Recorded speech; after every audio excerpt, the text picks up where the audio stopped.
But look, like going right into that conversation, let's talk about it. The offseason is here. And ladies and gentlemen, we're going to dive into this more as we get into this offseason, look at each specific position and the draft coming up and the free agents, potential players, Oh yeah. You know what I mean? So this is the fun part because everybody can come play for mad scientist times. So let's go right into that. One of the things I was mentioning is O-line. I mean, we obviously Brandon Sheriff, he didn't want to come back here, and we see he's still playing right now in the playoffs. And then we were able to get Norwell and Trey Turner, and they were in and out this season. That is something that we have been trying to address all maybe not as much in the offseason. We did get Chris Paul, who was able to get in there and actually impressed. He looked pretty good. But that is somewhere where I really feel like we need to pay attention to, among other things. We already know about the defense, the linebackers, this and that. But we need to build that O-line. Like, that needs to be a position that is really got to be an anchor for our team, just like our D-line is supposed to be, So what do you think? Yeah, I think you're right. We were talking a lot about mimicking what Philly did with their quarterback, but I think we need to mimic what the Giants did in building their team this past offseason, where they said, they finally had their left tackle that they drafted a couple years ago, Andrew Thomas. He really rose this year. He became a very good player. He kind of hit his potential, but they used one of their draft picks, their top 10 pick, on another tackle to solidify the other side. They also went out and signed a free agent guard, Glowinski, one of the guys we had talked about for Washington. And they recognize we got to do something to help our run game, to give our quarterback time to pass. And I think that's one of the things we need to be looking at. They have already mentioned that there's a good chance we're going to be looking at improving our interior of the offensive line. There's a couple ways we can do it. And this is just, like you said, we're staying high level, but, maybe we slide Sam Cosmi in that right guard. And now we've got a tackle that we need to open up and replace. And then we either need to get another guard, or Chase Roulier and Tyler Larson haven't made it through 2 seasons now. Do we need to be looking at another option at center, or have someone ready? Look at what Philly did. They drafted a center in the 2nd round this past year. So when Jason Kelce retires at the end of the year, they've got someone who's been in the system for a year to take over, and he came and played a little bit this season, and he had some good moments. So it's like, you got to be looking a little bit like that to say it's not sexy to draft a center or a guard early, but is that what we need to be doing to kind of set ourselves up to give Sam Howell or whoever's taking snaps a good chance? So I think number one priority in the offseason is to shore up the offensive line. Absolutely.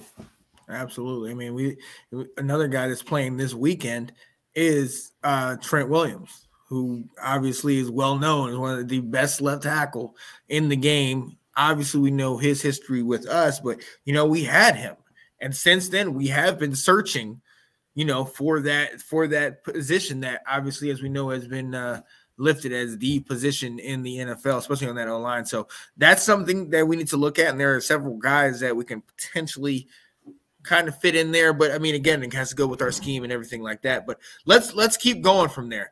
We know we have we're pretty solid at wide receivers, so that's not a priority. I actually am going to jump in there. I think there could be. All right. And here's my thing. It's not a priority. So you're right.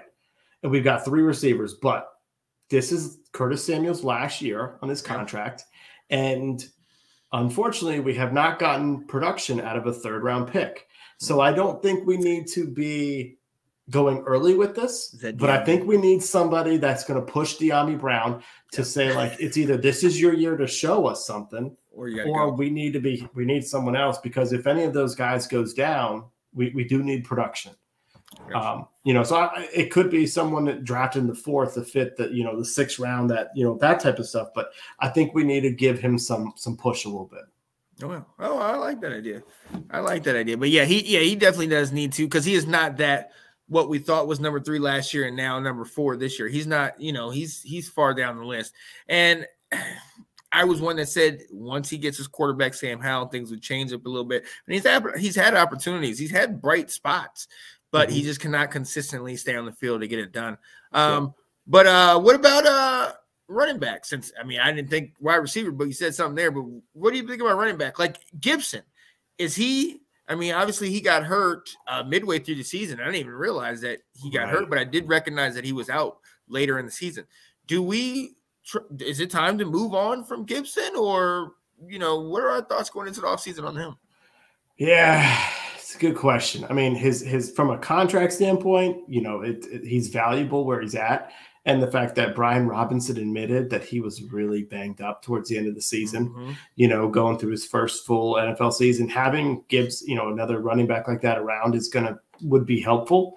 I don't know what value there'd be in getting rid of him, to be honest. Yeah. I don't know what you're going to get in a trade that's going to make it worth getting rid of him. Yeah. I don't know if you get a 3rd round pick, a 2nd round pick, a 4th round pick to immediately replace him, and so my thing would be just, keep him on the roster for now. You never know if he's going to need to become a feature at some point, right. for us. Right. And what do you think? Yeah, no, I honestly, before he did get hurt, he had really, I felt gotten into his role, as not just a running back, but a definite pass catcher, and also helping out on special teams.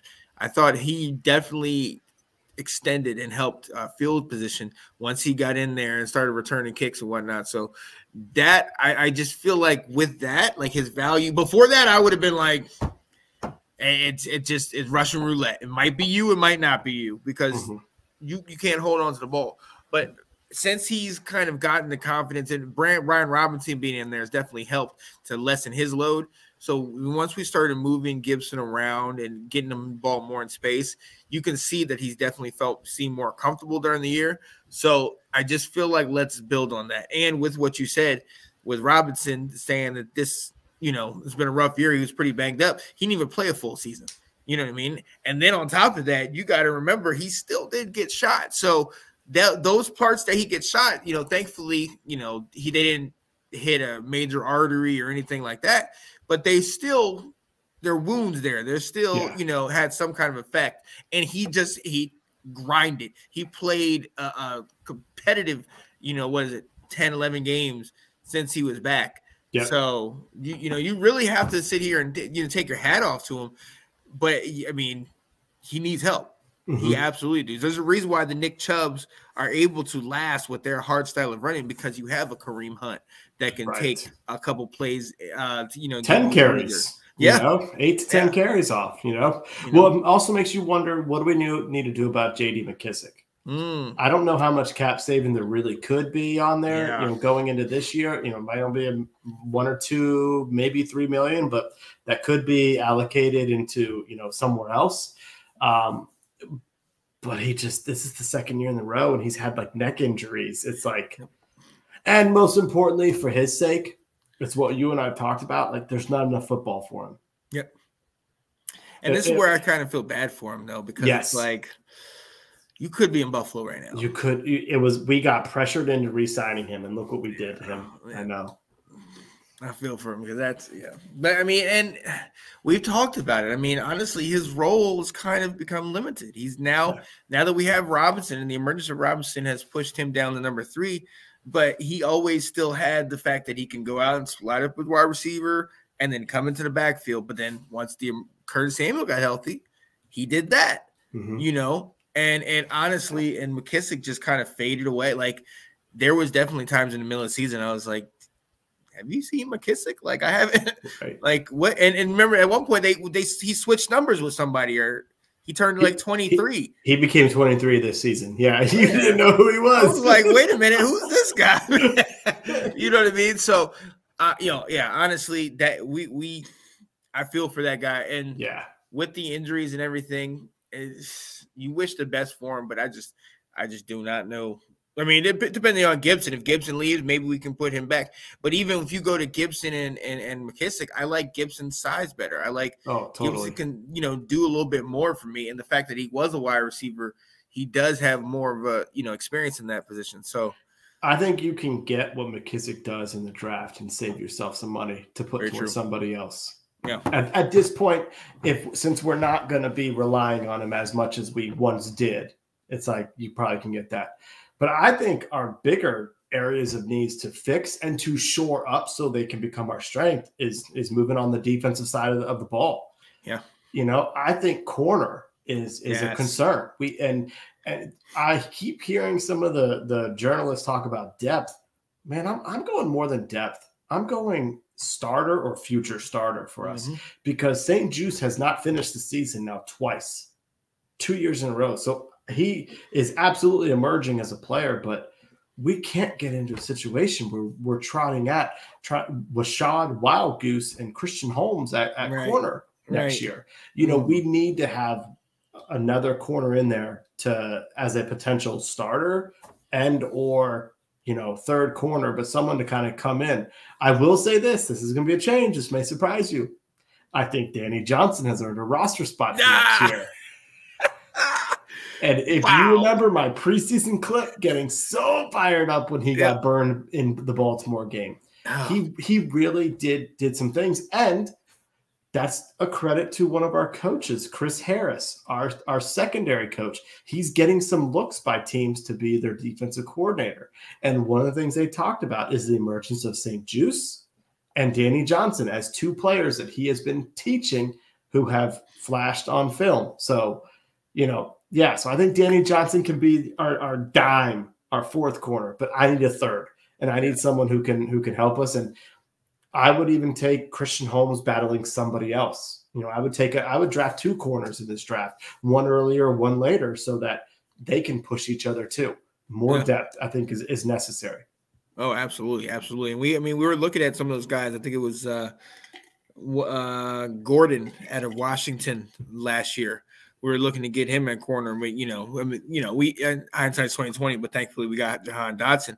Yeah. But I know there's that cornerback Gonzalez, I think, out of Oregon. Yeah, definitely want to look in his direction. No, I agree, man. We definitely need to get somebody in there. But then it also goes back to what you were saying. A lot of these corners they play that press man, and we play a lot of zone. So it's kind of like you need more of a hybrid guy that can play both or is focused on zone. So it'll be interesting there. But I mean, let's go to the obvious elephant in the room in linebacker. I shout out to my guy Cole Holcomb. Always gives the best effort. That we talk about Mr. Moral Support, that he would be that of the Washington Commanders. But unfortunately this year he was not able to complete the season. And it was a little bit of growing pains for Jamin Davis, but then Jamin Davis started to show up, you saw that it appeared to click for him, so much so that he was calling the plays at one point. And then you get to the point where he gets hurt. So much so at the end of the season, we're going with guys by the name of Milo Eifler, David Mayo, and surprise, surprise, Kaliki Hudson, who in that last game against Dallas was covering a post route or a go route and running toe-to-toe with the wide receiver, and you're like, or step for step, and you're like, oh, okay. Where did this come from, Mr. Michigan man? Right. So that is somewhere, and shout out to the last three guys that I mentioned, Mayo, Eifler, and Kaliki Hudson. We'll see what happens with Hudson, but that's another place where I'm like, give me somebody that's experienced. Give me somebody that's a threat that can control the defense. I'm not telling you to go back and give me Mike Singletary, but give me somebody like that, that's feared, that can control that whole thing and let the front four be able to do their thing and them to not have to worry about what's going on behind them. You know what I mean? That's what we need, and to stop fooling around and going cheap here. This is where we need to spend up and get, in my opinion, with everything working with Howell and quarterback, this is where we need to spend up and kind of figure it out. What do you think, man? Yeah, well, I'm with you, and we need to be bringing in somebody to, we've got one starter in Jamin Davis, who's going to be our starter next to him, and then we need some depth. And so whether, we're going to need to draft one or two linebackers, and one or two that fairly high that we think can play a role here. I mean, I don't know about spending a lot of money on the position, but, we'll kind of see who comes available. I mean, I will say this, there's some rumors that, Buffalo has spent some money on their linebackers and they're going to have to let Edmonds go. as a result of it that they don't have. And oh my gosh, would he be crazy? Come on, you get now. Davis and Edmonds, let's go sideline to sideline. Let's go. Let's go. I like that. Would be nuts. But I think, I may be, okay with it. You bring Holcomb back, you let him play alongside Jamin, you get someone in the draft fairly early, or at least someone in the draft that can come in and play. Right. And help out. So maybe you have a rotation of them. We talked about it, the rotation that we had at defensive tackle the year before. We had 4 guys who could play and they would come in, so maybe we're able to kind of rotate some of those guys. But I do think depth is a concern here, whether we need another starter, depending on who we come up with. And then we need some guys who can be developed. And if Kaliki Hudson can battle to be that 3, that 4, that 5, great. Show me it next year. I'm not going to go by one game against Dallas. Exactly. We only do that for quarterbacks. Right. All right. Let's go. Yeah, no. So, I agree with that. And I mean, I honestly think we do need to focus on it. Maybe not spend a lot of money, but we definitely do need to focus on that. If anything else for the depth, because we need to make sure that if one of our top guys go out, then our next guy come in there's not that much of a drop off, if any. Right. Right. So and that what happened scheme wise, because when David Mayo came in, it was like run it or pass at him, folks, because he can't cover anybody. Right. And that's the problem. Now we became exposed too much. Yeah. Mm-hmm. So yeah, that's where we're standing in that. Now, let me ask you this. Going towards the special teams, obviously Tressway is locked. He's no question about it. Joey Sly, he has missed a number of extra points. And I'd say he's maybe 65-35 on field goals, Mm-hmm. He has a leg. We've seen he can hit. That Philly game, he hit 2 over 50 yards. That were huge, but some of these extra points, these easy extra points, he's missing. I mean, mind you, it's at the 35, so maybe it's not easy, but for an NFL kicker, that should be automatic. Do we look? I know we dealt with that last year. I don't want to continually have a revolving door of kickers, but do we look elsewhere? Maybe a young guy from the draft or something? Well, I do think he signed a 2-year contract. Yeah. So I do think he's under contract. But, I mean, I've never been opposed to training camp pressure or just another kicker to take the load off your kicker at training camp and kind of see what else somebody has, in there. So if a situation happens like Joey Sly pulls his hamstring, after a blocked extra point, chasing somebody down, you got someone that's already you're familiar with. So I think they should bring in someone to give him some competition, but I would imagine that he'll be back next year. But we saw the Joey Sly that he was supposed to be this past year. When he joined us, he was like automatic, and we're like, whoa, look at this. This was a little bit more of the Joey Sly. He has a leg. He can make a lot of kicks, but he's going to miss some, and he's going to miss ones that you go like, really? What? That's the one that we missed? So, yeah, he's not your placeholder, but as we saw from the wild card game, other teams have some problems with kickers too. It ain't just us. It's not just us. So yeah, that's definitely something that we could potentially at least bring somebody in house to see. I've got a position that I think could become something we got to look into, and that's defensive line. They really need to do some smart sleuthing right now because you've got Deron Payne, who has made it no secret that he wants to get paid. Yeah. So is that going to be with us, or do we need to be spending $20 million on a defensive lineman when we have the following year, Montez Sweat will be up for free agency, and the following year after that, Chase Young will be up for free agency. Right. So now you're getting to the point where you got to play the long game here and look at what do we need on the roster. And the other thing would be, so you look at our defensive line, the interior part of it, right now we've got Allen, who's our Pro Bowler, our stud. Okay. Payne had a phenomenal year and became much more of a pass rusher. Next year we'll have Ridgeway and Fedarian Mathis. They are more of your space occupiers to let, Allen, rush. They're not going to be, making penetration. They're there to your run stuffers and that type of stuff. They stay at the line of scrimmage. Right. They occupy blockers.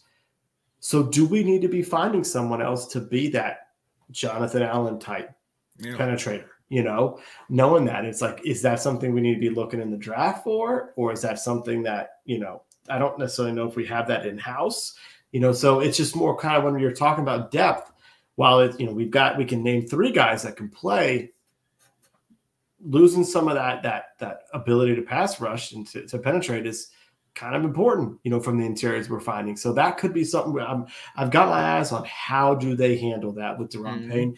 And like you mentioned earlier, does he even want to stick around? Is it even an option for us? Right. Because we do have to remember we have Mathis. We have him, and you know, he was looking pretty good for the time that he was in there. So we do have that, and it is a question we're going to ask. But another one I think we have to ask, something we have to address, is that you talk about the D-line. Chase Young, in the 3 games that we saw him play, is not back. Okay? He's not that the ferocious defensive end that at least he kind of bolstered to be that first year when he came in the league. You know what I mean? I mean, some could even say even that year he was kind of sub, you know, not too great, but he was electric and he got us charged up. It's going to take him at least a year to fully get his legs under him. I think towards the end of next year, you know, amid our playoff run with Sam Howell, he will be, you know, starting to get back and have multiple sack games and things like that. In the meantime, we've seen how Ridgeway has come in, and when Allen and Payne have been out or something like that, we do need to, I think, I like Tuhill and James Smith-Williams and all those guys, but we do need to look at edge rushers. We do need maybe not somebody that's a top 5 pick, but somebody deeper in the draft that can come in and just kind of give Chase Young the necessary breathers that he needs so he can kind of get back to full strength. You know, I know one of the things he was talking about was that, you know, after that in the game, he was kind of upset, but like kind of like, this is messed up. The season's over now. You know, I've been in the swing for 3 weeks and now the off season. You know what I mean? So, you know, the coaches were like, oh, what are you going to do? I was like, I'm going to go back to the gym, go back to work out. Like, I haven't been doing anything half the year, or not as much as I could. You know what I mean? So I think we do need somebody to help him, to take a little bit of the pressure off of him so that he can get back to, you know, who he was coming out of college.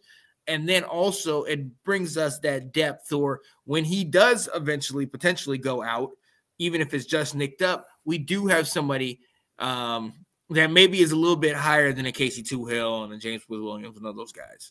I think you bring up a great point. I mean, 2023 is going to be a very important year for Chase Young. It's going to be the year that he needs to prove, are you capable of being an upper echelon pass rusher? Because there's dollar signs coming up that we have to be aware of. And I also think you bring up a great point of Tuhill is a solid player to have. And it's a, you know, a 7th round pick who's developing, and he's athletic and long, and there's a great person to complement, but he is not your pass rush. If Sweat or if Young go down, you know, for an extended period of time, you're going to lose that pass rush on that side of the ball. And so that side of the ball. And so getting somebody that can come in is important. Look at what Green Bay did. They drafted that dude from South Carolina, Enigbare, and by the end of the season, he's their starter. You know, they draft him in the 5th round. You know, so finding somebody who maybe slips a little bit and can take their time, and it doesn't have to be ready for week 1. You know, we're wanting you to learn this year to come in the second half of the season and contribute. Would be very advantageous for us. Absolutely. Yeah, most definitely. So yeah, that's what I'm thinking. Is there any other place? I mean, we've got holes, we've got depth, but I mean, I think, like we said, offensive line is number 1. You know, and then I think getting our defense to the point where fixing some of the holes that we're aware of, because we are going to need to lean on them again next year. That is going to be the type of team that we are. And so I think that's, you know, we've kind of identified the big areas that we need to be really focusing on, either through free agency or the draft, and kind of prioritizing, as you said. Oh, yeah. And one thing I will say is we do need to put all of our tight ends on notice. Y'all got to get it together. And honestly, we know what Logan Thomas has, and we know what Bates are good blockers, and we need to start utilizing that a little bit more. But we're going to need to start having them be more of a threat in the passing game, especially Cole Turner, bro. Come on now. Yeah. How many years did we give Samus Reyes, and he wasn't even supposed to be as nearly as good as you are, Cole Turner? You need to get that stuff together because Mike Rogers has already kind of usurped you in the depth chart, in my opinion, because you haven't shown me anything this year. So massive disappointment. Yeah. So, well, there it is, ladies and gentlemen. And hey, this is just the beginning. Thanks for watching. If you like that clip, be sure to check out the other great content from the Let's Talk Football community. And as always, please like, subscribe, and hit that notification bell so you'll be notified when more great content like this becomes available.